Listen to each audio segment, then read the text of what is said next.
সাতক্ষীরা, খুলনা ও বাগেরহাট দক্ষিণাঞ্চলের এই জেলাগুলো চিংড়ি চাষের জন্য বিখ্যাত। এ জেলার লবণাক্ত পরিবেশ চিংড়ি চাষের উপযুক্ত হওয়ায় ৮০ দশকের পর থেকে এখানে চিংড়ি চাষ শুরু হয়। বর্তমানে দক্ষিণের এই জেলাগুলোতে হাজার হাজার বিঘা জমিতে চিংড়ি চাষ হচ্ছে এবং লাখো মানুষ এই পেশায় জীবিকা নির্বাহ করে থাকেন। তবে চাষিদের প্রধান উদ্বেগ হচ্ছে সুস্থ সবল পোনা সংগ্রহ করা। এজন্যই কক্সবাজারের হ্যাচারিগুলোর উপরে নির্ভরশীল এই অঞ্চলের চাষিরা। কক্সবাজারের হ্যাচারিগুলো সাগর থেকে মাদার সংগ্রহ করে পোনা উৎপাদন করে থাকে। কক্সবাজারের টেকনাফ মেরিন ড্রাইভ সড়কের পাশেই অবস্থিত বেঙ্গল বে হ্যাচারি সরাসরি সাগর থেকে মাদার সংগ্রহ করে পোনা উৎপাদন করে আসছে এই হ্যাচারিটি। চলুন জেনে নেওয়া যাক এই হ্যাচারির পোনা উৎপাদন পদ্ধতি। আসসালামু আলাইকুম প্রিয় দর্শক, আজ আপনাদেরকে নিয়ে এসেছি কক্সবাজারের মেরিন ড্রাইভ সড়কের একেবারে রাস্তার ধারে কিন্তু বেঙ্গল বে হ্যাচারি রয়েছে। সেখানে এই বেঙ্গল বে হ্যাচারি কিন্তু বাংলাদেশের বিভিন্ন জেলাতে চিংড়ি মাছের রেণুপোনা সরবরাহ করে থাকে এবং দীর্ঘদিন ধরে তারা এই রেণুপোনা তৈরি করে আসছে।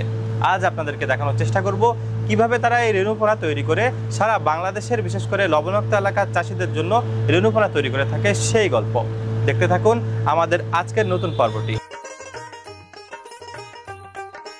আমি বেঙ্গল বে হ্যাচারির টেকনিশিয়ান, আমার নাম উমাশঙ্কর পাল। এখানে মূলত আমরা বাগদা পোনাটা উৎপন্ন করে থাকি। আপনার গভীর সমুদ্র থেকে আমরা ওই বাগদা মাছটা ধরে নিয়ে আসি। ধরে নিয়ে এসে আমাদের এখানে বড় বড় জাহাজ আছে, এগুলা তারা মাছগুলা সংগ্রহ করে নিয়ে আসে। আমরা এখান থেকে গিয়ে স্পিড বোটে এরা ধরেন হয়তো 2-3 কিলোমিটার দূরে এরা ল্যান্ড করে। ওখান থেকে আমরা জীবিত অবস্থায় আমরা মাছগুলো হ্যাচারিতে নিয়ে আসি। আসার পর আমরা এখানে যেরকম আপনার এখানে বড় বড় ফাইবার আছে, এখানে আপনার বিভিন্ন রকম জীবাণুনাশক দিয়ে আমরা এগুলোকে ভালো করে পরিষ্কার করে তারপরে যে আপনার দেখেন যে মাদার ট্যাঙ্ক আছে, এখানে আমরা রাখি। রাখার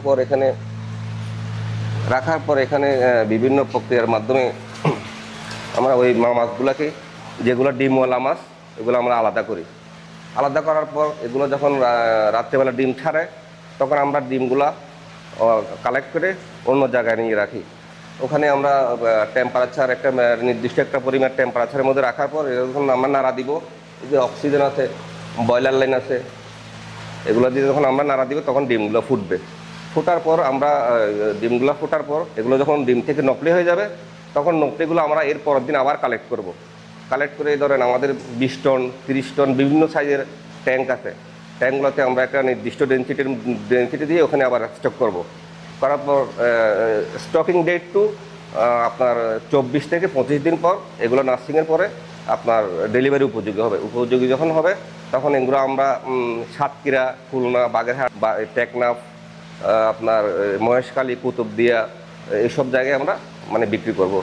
এই স্টেজগুলো একটা বিভিন্ন রকম স্টেজ আছে। এই স্টেজগুলো পার করতে আমাদের 24 থেকে 25 দিন লাগে। তো বিভিন্ন স্টেজ আবার বিভিন্ন রকম খাবার দেওয়া হয়। যখন ছোট বাচ্চা তখন এদেরকে ধরুন জলজ উদ্ভিদ যেটাকে আমরা স্কেটু বলি, স্কেটু খাওয়াই। এরপর আমরা আর্টিফিশিয়াল ফিড, ড্রাই ফিড আছে। যখন এরা একটু মাইসিস স্টেজে যায়, একটু মাইসিস হয়ে যায়, একটু বড় হয়, তখন আমরা এদেরকে ওই যে জু প্লান্টন যেটাকে বলে আর্টেমিয়া লাইফ খাবারটা দিই। তো এইভাবে বিভিন্ন প্রসেসের মাধ্যমে আসলে আমরা এখানে এই কাজটা করে থাকি।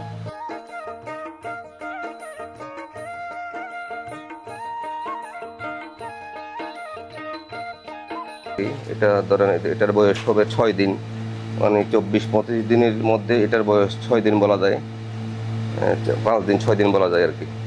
এই স্টেজটাকে আমরা মাইসিস স্টেজ বলে থাকি আর কি। এটার পর আপনার পোস্ট লার্ভাই চলে আসবে, তখন আমরা আর্টেমিয়া লাইফ ফিড দানাদার খাবারগুলো খাওয়াবো। এই যে আপনারা এই শেডগুলো দেখতেছেন, এগুলোতে আমরা এখন প্রোডাকশনে উৎপাদনে আছি। এগুলো যখন উৎপাদন 1 মাস পরে 25 দিন পরে শেষ হবে, আমরা সম্পূর্ণটা ওপেন করে একদম রোদ্রে খাওয়াই এটা আবার ড্রাই করবো, পরিষ্কার করে সব কিছু খুলে ফেলবো, আবার পরিষ্কার করে আবার নতুন করে একটা ক্রপ করবো। আমরা এরকম না যে বেঙ্গল বে হ্যাচারি আপনার কন্টিনিউ প্রোডাকশনে দেয়। একটা ক্রপ করার, একটা সাইকেল করার পর টোটালটা আপনার ডিসইনফেকশন করে তারপর আবার নতুন করে আমরা মাছ উঠাইয়া, মাদার উঠাইয়া আবার আমরা প্রোডাকশনে দেয়।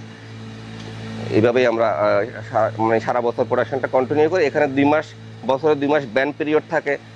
ওই 2 মাস আমরা এখানে আরও ভালো করে ড্রাই করি। আপনার ওই মের 20 তারিখ থেকে জুলাই 23 তারিখ 65 দিন এখানে ব্যান পিরিয়ড। এখানে তখন মাছ ধরা, সাগরে মাছ ধরা নিষেধ। আমরা এখানে ইয়ারলি ধরেন একটা সিজনে আমরা 5টা 6টা ক্রপ করতে পারি, চাকল করতে পারি। এখানে দেখেন এই বেঙ্গল বে হ্যাচারির আপনার বছরে 80 থেকে 90 কোটি মাছ, 100 কোটি মাছ দেওয়ার সক্ষমতা আছে এবং আমরা 90 কোটি প্লাস পোনা আমরা এখান থেকে বিক্রি করেছি।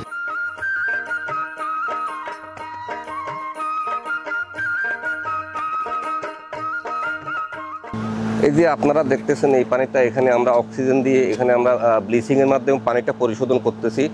মূলত সাগর থেকে যখন আমরা জোয়ারের সময় সাগরের পানিটা পাম্পের মাধ্যমে উঠাই, তারপর আমরা বিভিন্ন স্যান্ড ফিল্টার, যেগুলো আপনাকে আগে দেখাইছি, স্যান্ড ফিল্টার একটা স্টেজের স্যান্ড ফিল্টার আপনার পার হওয়ার পরে এই ব্লিচিং দিয়ে এই পানিটা আরও ভালো করে পরিশোধন করা হয়, যাতে একদম 100% জীবাণুমুক্ত হয়। এরপরে আবার বিভিন্ন রকম ফিল্টার করব। ফিল্টারের পরে গিয়ে আমরা ফাইনালি পানিটা ইউজ করব।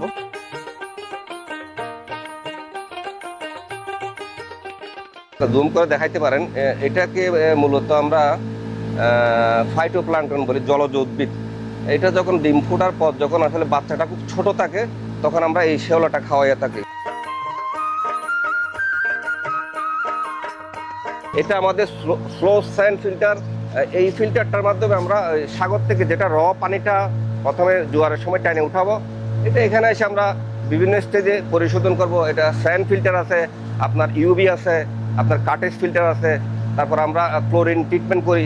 এগুলো করার পর বিভিন্ন ধাপে পরিশোধন করার পর পানিটা আসলে আমরা ভিতরে ঢুকাইয়ে তারপর পাস করি।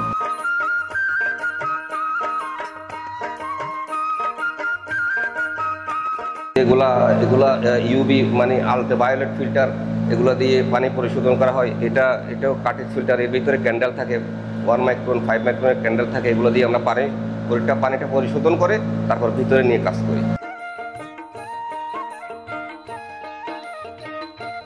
বেঙ্গল বে হ্যাচারিটা মূলত অনেক বড় একটা হ্যাচারি, বাংলাদেশের হ্যাচারি জগতের মধ্যে সবচেয়ে বড় হ্যাচারি। এটা প্রায় আপনার 30 বিঘা জায়গার উপর অবস্থিত। এখানে প্রায় দেশ থেকে 200 জন লোক কাজ করে, তাদের কর্মসংস্থান হয়।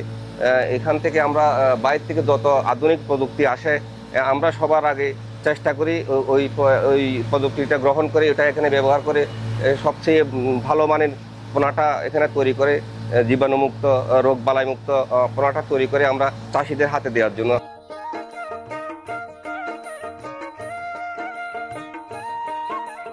ডিম থেকে যখন নকরি ফুটে বের হয়, তখন আমরা ওই নকরিগুলা, এটার নেট আছে, আমাদের বিভিন্ন সাইজের নেট আছে, নেট দিয়ে কালেক্ট করে এদের দেখতেছেন এখানে আমরা আমাদের বিভিন্ন সাইজের 30 টন 32 টন ওইরকম পানির ক্যাপাসিটির ট্যাঙ্ক থাকে। ওই ট্যাঙ্কগুলোতে আমরা নিয়ে আসি। এটা পার টনে কত ডেন্সিটি দিব ওই হিসাব করে আমরা একটা এখানে নিয়ে আসি। এখানে নিয়ে আসার পর এদের যখন প্রথম 3 দিন 4 দিন এই যে দেখতেছেন আমরা এই শেওলাটা, মানে যেটাকে আমরা ফাইটোপ্লাঙ্কটন বলি, এটা খাওয়াই। এরপরে যখন আরেকটু সাইজ বড় হয়, মাইসিস স্টেজে চলে আসে, তখন আমরা একটু দানাদার খাবার দিই। তারপর মাইসিসও 3টা স্টেজ, মাইসিস 1, মাইসিস 2, মাইসিস 3। এরপরে যখন একটা পোস্ট লার্ভা চলে আসে, মল্টিং করার পরে যখন পোস্ট লার্ভা আসে, তখন এটা পুরোপুরি আপনার লাইভ ফিড দানাদার খাবারের মধ্যে চলে যায়। তখন এখানে আমরা 23, 24, 25 দিনের মাথায় আমরা এটা চাষিকে মানে বিক্রি করার উপযোগী হয়।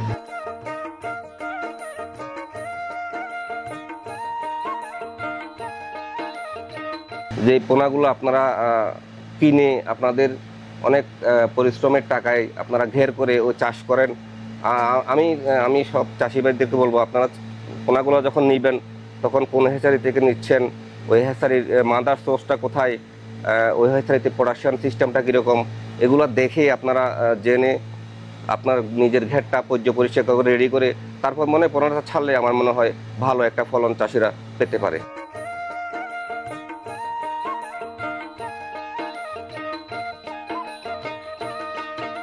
বেঙ্গল বে হ্যাচারি 1998 সালে প্রতিষ্ঠিত হয় এবং 1999 সাল থেকে বিগত 24 বছর যাবৎ ভালো সব পোনা সরবরাহ করে আসছে। হ্যাচারির 2জন মালিক, একজন মোহাম্মদ নজরুল ইসলাম একজন সাইফুল ইসলাম। এই হ্যাচারিতে প্রায় 70 থেকে 80 জন লোক কর্মরত আছে। নিজস্ব জাহাজ আছে মাদা সরবরাহের জন্য। আমরা নিজেরাই মাদা কালেকশন করি এবং ভালো মাদার থেকে আমরা ভালো পণ্য উৎপাদন করার চেষ্টা করি এবং ভালো পণ্যগুলা খুলনা, সাতক্ষীরা, বাগেরহাটে আমরা সরবরাহ করে থাকি। আমি মনে করি যারা গ্যার মালিক তারা ভালো পণ্য নেওয়ার জন্য হ্যাচারিদের সাথে যোগাযোগ করা উচিত এবং ভালো পণ্য কারা সাপ্লাই দেয় সে বিষয়ে যাচাই বাছাই করে নেওয়া উচিত। দেশের চিংড়ি চাষের সাথে প্রত্যক্ষ ও পরোক্ষভাবে জড়িত কক্সবাজারের হ্যাচারিগুলো মানসম্মত পণ্য উৎপাদন করতে পারলে চিংড়ি চাষে দেশে অধিক বৈদেশিক মুদ্রা অর্জন করা সম্ভব।